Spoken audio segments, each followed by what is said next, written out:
I'm standing now under this lovely ash tree whose leaves have turned from green to a golden shade of yellow, and as they fall are forming a beautiful carpet on the ground.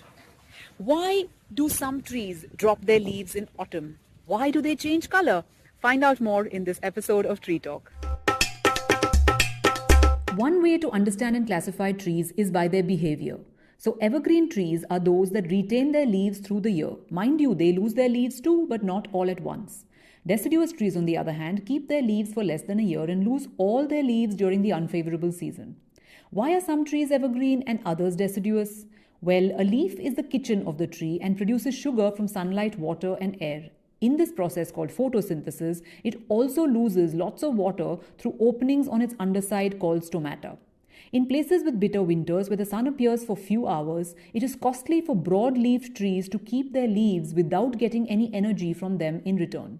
As put succinctly in this book, if a tenant is not paying rent, they are thrown out. If a leaf is a net drain on a tree, it is using more energy than it produces, it is shed. That, in a nutshell, is why trees drop their leaves during autumn in preparation for winter. So, as explained earlier, winter in some parts of the world mean very little sunlight, and sunlight is one of the key ingredients in the tree's kitchen with which it makes food. As winter nears, the tree senses, that's right, it senses the shortening day or the lengthening night. How do plants sense light? Well, that would need an entire episode, which I will cover at some point. You can subscribe to the YouTube channel to stay posted.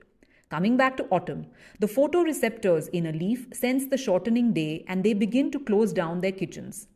Chlorophyll is a chemical in the leaf which makes it green, and as the leaf shuts down its kitchen, this pigment that is used for making the food gradually declines. With the decline of chlorophyll, the other pigments in the leaf become visible. So you begin to see yellow and red in the leaf. Remember, these colors were always there. We just couldn't see it during the rest of the year as the green pigment masked them all. So, moving on, how do trees drop their leaves in autumn? Can you imagine just shedding a part of your body when it is not needed and growing it back again in a few months? It's quite ingenious, isn't it? At the base of the leaf, there is a line of weakness. Perhaps you can think of it like perforation on paper. This is called the abscission zone of the leaf. This zone is made of cells that have two layers, a weak layer and an expanding layer. As the duration of day shortens and nights grow longer, the tree senses it is time to prepare for winter. As explained before, the amount of chlorophyll in the leaf begins to decline, and that is said to trigger the process of abscission.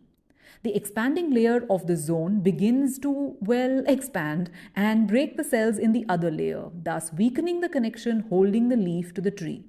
And the wind then takes care of the rest by ripping the leaf off. The reason the season is called fall is because it is the time when leaves fall.